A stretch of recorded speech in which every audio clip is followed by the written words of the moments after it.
I wanna rock and roll all night and party every day, but when do we know it's time to stop? As we move into our 50s and 60s, Gen X has the distinction of leading all generations in the United States in alcohol consumption and obesity. When is it time to say enough is enough? That's what we're going to talk about today on the Free Will Burning podcast. Welcome to the show.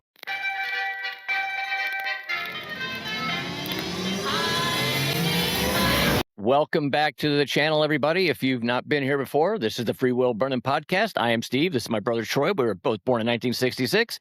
We both had liver transplants in the last 7 years. Me 7 years ago, Troy about 3 years ago. So today, we're not going to sit here and tell you all about our transplants and all that because we have plenty of videos on that. We want to sort of draw attention to the whole kind of thing that led us there in the first place. As Gen X now moves up into the 50s, and some of us are in our 60s, Troy's in his 60s. We're 60, just turned 60. I'll be 60 in November. There's already some 61s. And so we're nearing that age where we need to start maybe thinking about our health, because for a long time we've just been on, full gear, RPMs maxed out. When we were kids, everything was about get it done, figure it out yourself, and just go, go, go. I know with my own self, I was right from, high school into the military, go, go, go. I got out of that. And then I had a 17-year career building an online space and then selling it to Yahoo in 2014. I had the motto, we never are closed, and it was go, go, go. And it was during that time that I started getting really lost in using these things, particularly things that keep you awake. And so I'm not going to mention any of these topics. We can talk alcohol, but we're not going to be mentioning any of this other stuff. And it's not about it's time for you to quit. But the other part of this is it's not the only thing. We also lead, Gen X leads in alcohol consumption, but we also lead in obesity, as I said at the beginning of the show. Troy, do you know that? Had you heard that Gen X is like far in the lead in both these categories? No, I did not know that, but I thought it'd be the boomers. But of course, there's probably more of us now than there are of them, so we probably do outnumber everybody. Right. Yeah, I would have thought that too, but we have some screens. I'm going to share a screen here first. We've got a couple. We're not going to be bogging down with a lot of this, everybody, today, but we're going to start out with just looking at alcohol. I found this article here on the outcome. It's actually, I think, from 2021, but I can't imagine it's much different today. But I'll read it here. Look at the demographic breakdown of who's actually buying alcohol. The one generation stands out, Gen X, born 65 to 80. In the liquor category, Gen X makes up 35.3% of buyers and carries a high index score of 128, meaning they're over indexed significantly compared to their share of the general population. In other words, proportionally, that's more than we should based on those kind of numbers. You know what I mean? Millennials are at 27.9, which is, that's significant. Boomers, a full 12 percentage points below us at 23.6. And of course, Gen Z, which some of them are only like 12 or 13 years old right now. But even the ones that are old enough to drink are really not doing much of it. They're at 13%. So we'll have to see how that goes as they move forward. But we've all heard that Gen Z is already turning away from things like alcohol. But then we get down to that was just liquor. The story is even more striking, it says here to continue. In spiked seltzers and malt beverages, the category that was essentially invented for younger drinkers. Despite the White Claw and Truly marketing aesthetic, Gen X leads here too. 33.7% of buyers in the high index of 122. Millennials are close here because this was marketed, remember, for younger people, going out nightlife, the whole crowd that has the White Claws. My brother has a bar in Chicago and I see this up. This hat here, when I was living in Cozumel, I used to go, this place was like a restaurant and pub. I know the owner of the pub in Cozumel. If you ever go there, great place. Shout out to Chris. Hey, how you doing? But the crowd there, the younger ones would drink these other, you know what I'm talking about, these sort of, they're alcohol-infused, fruity, whatever types of drinks. White Claw is like the most prominent one out there. But then boomers and Gen Z both are low here. They're not interested. So boomers really don't go for it. And of course, Gen Z is kind of an anomaly because not all of them are old enough to drink, but even then, those that are shying away from it. So the generation that came of age with grunge and flannel has apparently also claimed hard seltzer as their own. And then we get to the scale of Gen Z's disengagement. Clear. Okay, this is okay. According. All right. Well, see, this is just saying that. I mean, look at us. I think I had a stat over here. Okay, while Gen Z is driving, okay, the entire industry of alcohol is $830 billion. Okay. Gen Z um, is in this, but across the global nightlife industry by prioritizing, wait, I'm going to edit this part out. Okay, so about Gen Z, while Gen Z is driving an 830 billion market value loss across the global nightlife industry by prioritizing wellness, therapy, and sobriety, Gen X is single-handedly holding up the wall. We make up 35.3% of liquor sales and over-index significantly compared to everybody else, which we've already read there. So again, Gen X, when is enough enough? Like I remember the song "I Need a Miracle" from the Grateful Dead. Too much of anything is never enough. Okay, I get that, but maybe there is a time because, and I'm not trying to scare you. Yes, we had transplants. We're not trying to be, look at us, but you don't want to find out it's time from a doctor because when that's the case, there's some bigger issues at play. And so the rest of this just does kind of the same thing. We'll stop sharing that. Troy, what do you think about the fact that we also dominate in well, I know I ask you this question in a way. Why do you think this is? I have no idea why. That just baffles me. I'm I'm guessing we lead the generations in liver transplants as well, because there's got to be a correlation. But it seems to me in the 70s, you would watch your peers, like when you're in junior high, or you'd see the high school kids getting drunk, and you just thought, well, that's what you do. And growing up in a Yeah, small town in Illinois, you would see weddings. High school kids would get married, and what would they drag behind their cars? Beer right, cans. right. I So found you see that as a little kid, you're like, well, that just must be normal behavior. exactly, and then of course you get back to the marketing thing. We've talked about this before. Everything, like every vodka commercial has some very attractive woman, like in the snow in Russia.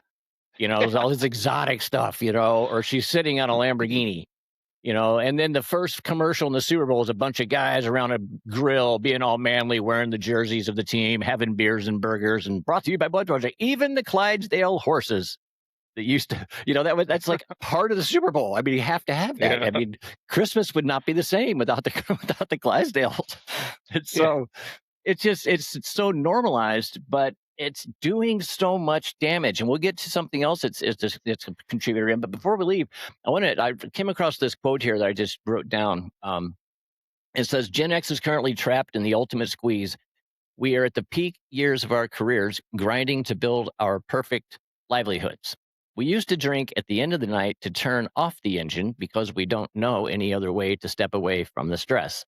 So we use, not used to, use. So it's saying here that mostly a lot of this could be wound up in two things. One, it's just been normalized, something we've always done. And two, it helps on this stress. And we've had plenty of videos about the stress. Everything from AI is going to come get us to, uh, you know, just jobs in general, the economy, prices going up, prices of oil going on, and global politics. I mean, it's just nonstop. Watching the news is like just opening up and having Rock'em Sock'em Robot just punch you all day long.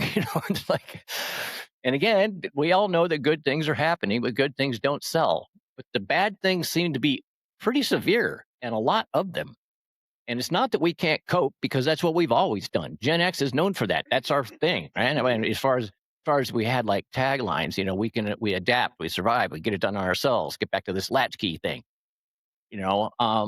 But maybe it's time that we address ourselves and our behavior in this because it's not going to end well, especially if you start getting these signals at like 60. For me, it happened at like 45.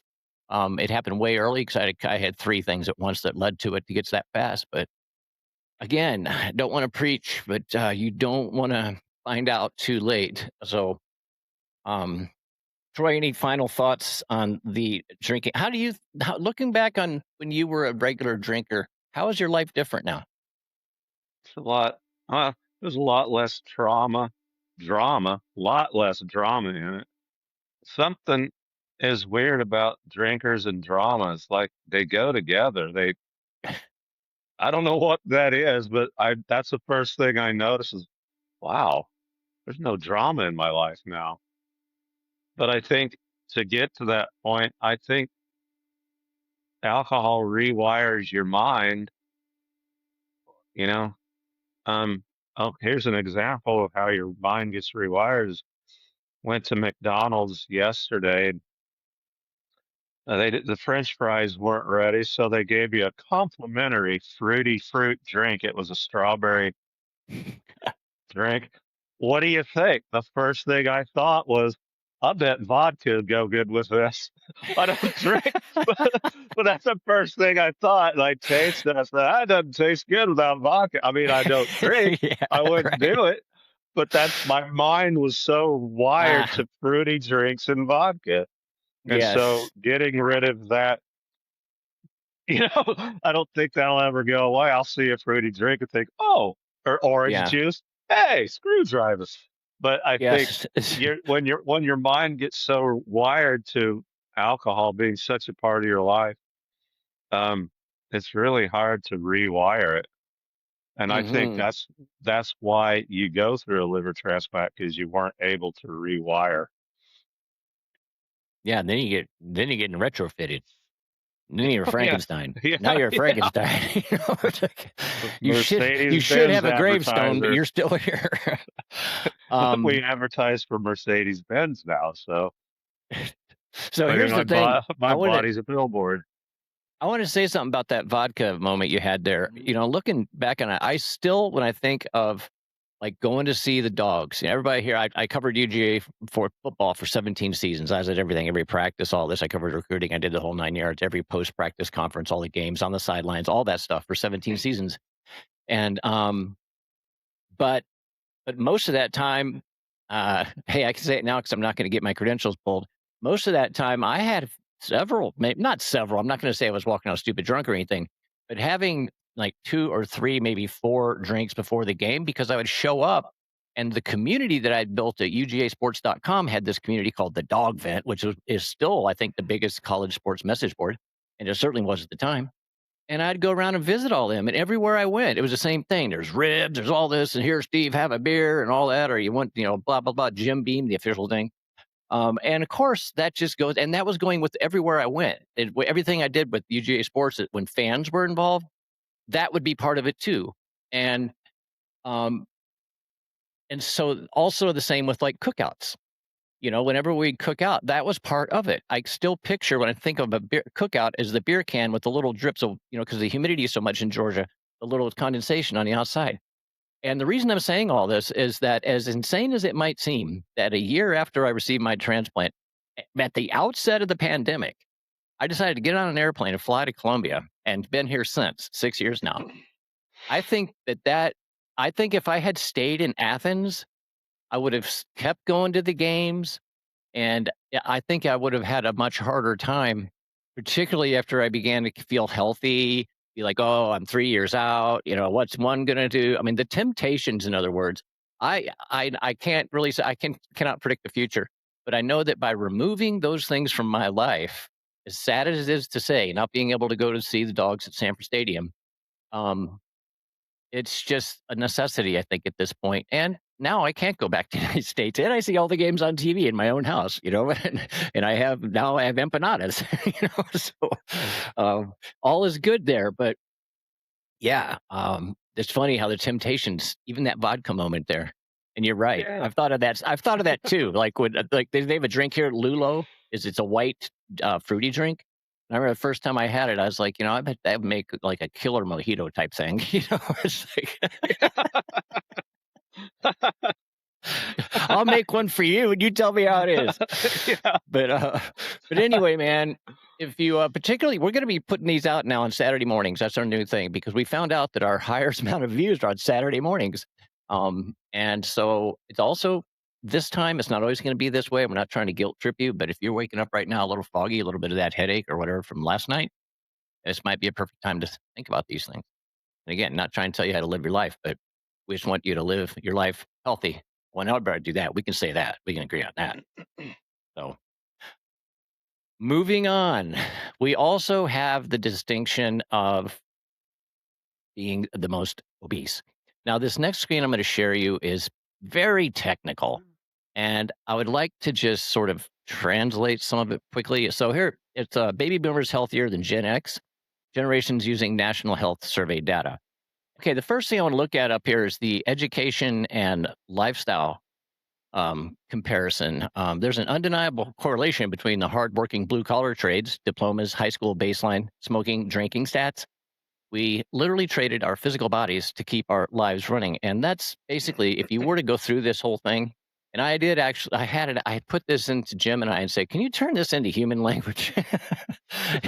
And so basically, that's what it's saying is that the more hands-on we are in the world, especially, I mean, you think about it, not trying to stigmatize anybody, but if you're working on the job site all day, like Troy, when you and I were working construction, I mean, hell, at lunchtime we might even have drinks. When I was first got out of the service, I worked at a little factory, one of my only little side jobs I've ever had in New Jersey, and everybody on payday, we'd go down to this bowling alley or something, but we'd go to the bar part of it, and everybody would order a hamburger and drink as many drinks as you possibly could. And some days we'd have like 4 or 5, right? And then on the way back, somebody'd buy a bottle. And so the rest of the afternoon in the warehouse or out back by the trash cans, there'd be a cooler with beer in it. And so all day long, all of everybody, by the end of the day, we're all like, "Eh," driving forklifts around. And then we would stay outside after work, after the bosses left and everything, before leaving around our cars and continue to drink till like, 7 o'clock. So now we're all driving home. And we have effectively been drinking since about 11 and consistently. And Yeah. so but we got all of our work done and it was a grind. We had to be there the next morning at 7:30, boom, boom, boom. You got to load the pallets, you got to load the trucks, you got to do all these other things all day. I worked in a shipping department for an international shipping company, loading pallets and shipping bills of lading and all that. And Troy, you can certainly get this from the railroads. How did this play into the railroad lifestyle? The drinking aspect. Is it part of railroad culture? Oh yeah. Well, it was. It was. I guess before me, I started in '92, but before me, it was really bad, is what I understand. That they just brought booze to work with them, which I thought was weird. But yeah, going out after work and getting fucked up was just normal for everybody. Um, and I like to go back. Remember when we were kids, if you'd be at a red light, you'd look over and the guy next to you just has a beer. He's drinking it at the red light. You wouldn't think anything of it. Like today, somebody'd call 911, but it was normal in the '70s to see that people drinking and driving. And so I think that when that gets in your head as being normal again as a teenager, you just think, well, it's normal to drink. And that might be our generational problem. We just think it's normal to get drunk all Yeah. the time. Well, and it's always gotten bigger. I remember when we were kids, we go to dad's softball game. We live in a little Oh tiny yeah, town in yeah, Illinois. yeah, We'd go to the softball game, and then after the softball game, we'd go to the store at the local store, Carruthers store, and there'd be like one light and a Coke machine or whatever kind of soda pop machine, whatever you want to call it, but, pop machine there, soda machine down south. And dad would park the pickup truck there and we'd talk about the game and each one of us would get a can and I'd get my red cream soda. It was yeah. like, oh my God, I'd have a red cream soda and I'd drink it. It'd be the only one I'd have all week. And those were on the bugs all around the light, and just sitting there in the summertime and having that and dad talking and everything and then getting in the car and driving home. Of course, he was not drinking. He never did, but which is odd. Uh, It's completely Nobody ever, sober Mormon parents on your side. On my side, it wasn't that way, but with nobody in our my, family drank but us. but then what it went from is it went from the one red cream soda a week, flash forward 10 years, and I've got a 32-ounce big gulp and I drink 3 or 4 at the job site, working in Arizona or something like that. Or maybe you're in the South and half the restaurants you go to have bottomless sweet tea, which is just sugar, sugar, sugar. And we didn't get to it on the screen. I was sharing the BMI, over 55% of the demographic falling into overweight, obese metrics, 55% of Gen X. Now, granted, that was Australia, but you can imagine it's very similar to us. And that on top of that, 32% of Gen X are sedentary, meaning they don't exercise or work out whatsoever. So now, if you're drinking, and you're sitting around eating pizzas and drinking big gulps during the day, and you're just watching Netflix, you're working.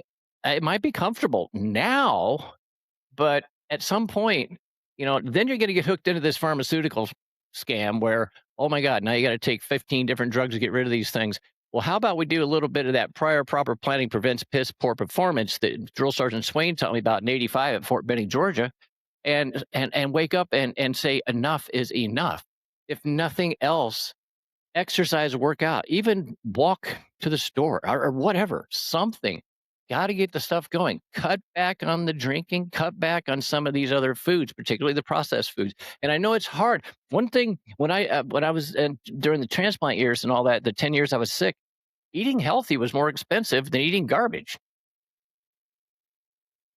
You know, like if you, yeah, healthy eating would be like having, and I know this is going to sound all off because it's been completely this is the correct information.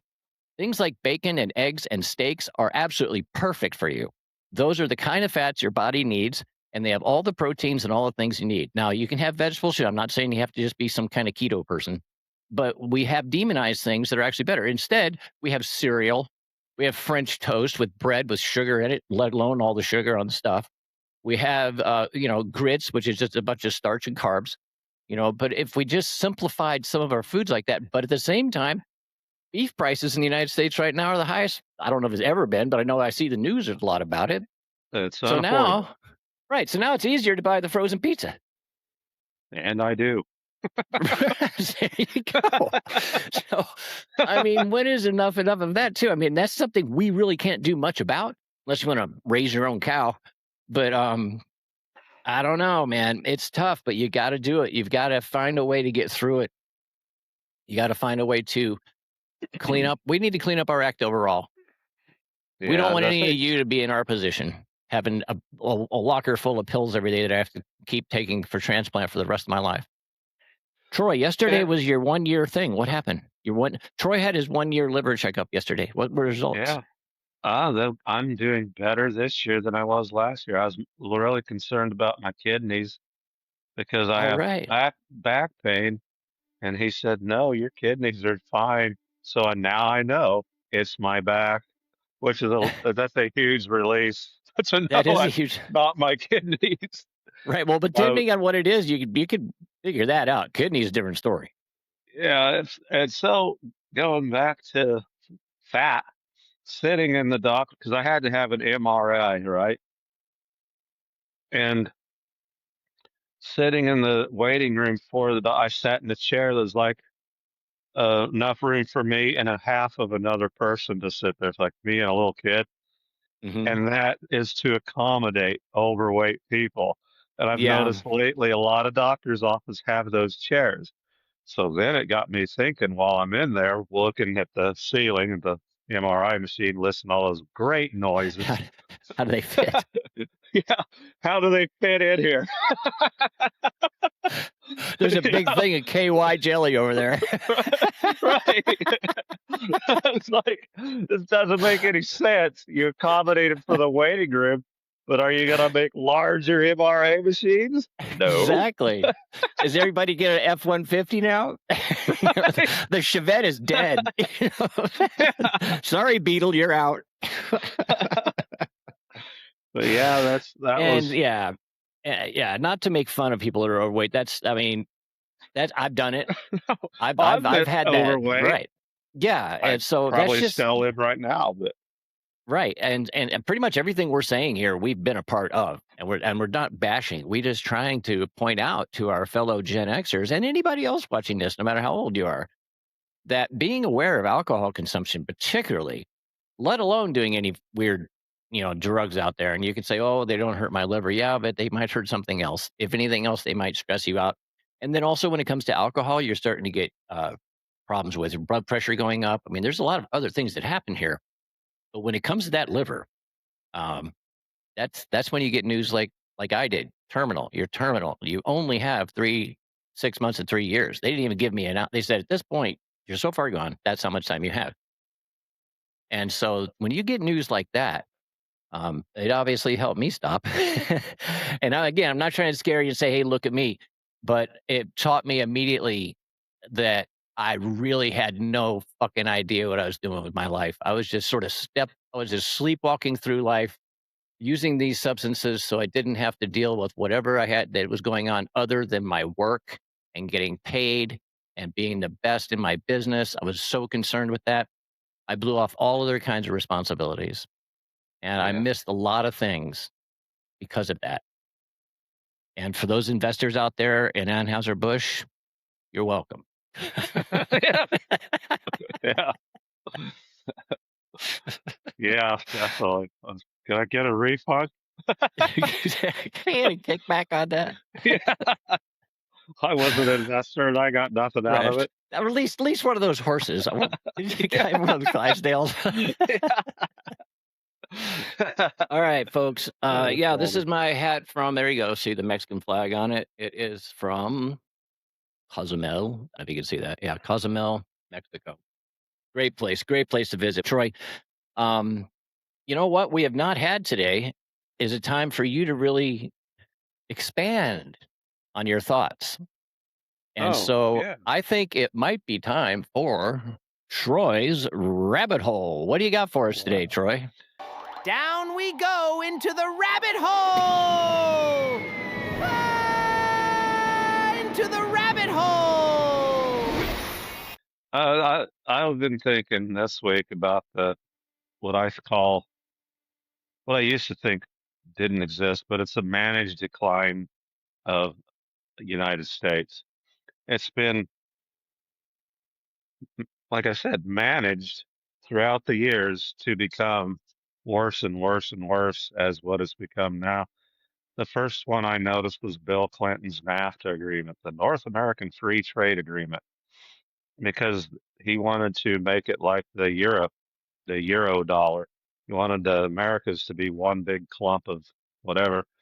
And they signed that, and all the American jobs, manufacturing left the country. It went everywhere but here. And then you got George Bush's Patriot Act. That did really, that was horrible.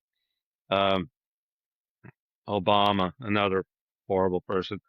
And then our immigration problem we had. It's almost as though our own leaders of our own country want this gone. And in order for that to happen, they must be getting paid somehow from somewhere. That's been on my mind this week, and that's my rabbit hole. I don't know what anybody else thinks about that, but if you think that's not happening, tell me why you think that's not happening. What are your thoughts on that one, Steve? Well, I see your way. I see the line of logic you're using. Um, I think there might be more information about this that could play into it, but on its face, yeah, I agree. I mean, a lot of these policies don't seem to be in the best interest of America long term, or at least from our point of view. And I don't know enough about them all to really make an informed vote here. Okay, everybody, thanks for watching today's show. If you like this kind of comment, be sure to like, comment, subscribe, share with your friends. Especially, this would be a good one, I think, to share. And I am just saying that because I just did. Because a lot of people need to hear about this. I wish I had listened. I could have seen this, but I wish I would have listened long ago. I mean, of course, I love where I'm at now. Don't get me wrong. But it was, look out for yourself. Yeah. When is enough enough? It might be time to at least scale back. If nothing else, what's it doing to your finances? Or your relationships? There's other things than just your liver that can be impacted by this. And so be smart, take care of yourself, everybody. We'll see you next time, man. Adios. Hey, everybody. If you like this kind of content, please subscribe. And always comment below, share it with friends. It's the only way we can get the message out. And thanks for stopping by. We'll see you next time. And